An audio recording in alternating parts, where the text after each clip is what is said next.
تو 12 کوالٹیز ایسی ہیں جن کو اپنانے والے لوگوں کو اللہ نے بڑا خوبصورت ٹائٹل دیا ہے، اور ہم لوگ اکثر یہ گلا کرتے ہیں کہ ہمارے حالات چینج کیوں نہیں ہوتے یا ہماری دعائیں قبول کیوں نہیں ہوتی۔ تو اللہ کا بھی ایک قانون ہے۔ اللہ نے فرمایا کہ وہ انسان یا وہ قوم جو خود کو بدلنے کی کوشش نہیں کرتی، اللہ بھی اس کے حالات نہیں بدلتا۔ اور اس سلسلے میں اللہ نے قرآن پاک میں ہمیں بہت گائیڈ کیا ہے، کامیاب لوگوں کے قصے اور پھر ناکام لوگوں کے قصے سنا کر۔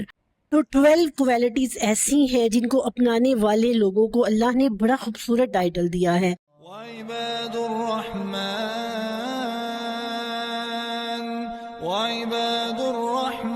اور اس کا تذکرہ سورۃ الفرقان کے آخری رکوع میں آتا ہے۔ تو آئیے عباد الرحمن کی ان کوالٹیز کو اپنی لائف کا حصہ بناتے ہیں، اونلی 6 منتھ ان پر محنت کرتے ہیں، اور انشاءاللہ ہم نے اللہ کے اس ٹائٹل کا مستحق بننا ہے جو اس نے فرمایا ہے کہ عباد الرحمن، رحمان کے بندے تو وہ ہیں، کون ہیں؟ سو یہ جاننے کے لیے اسٹے ٹیونڈ ود می۔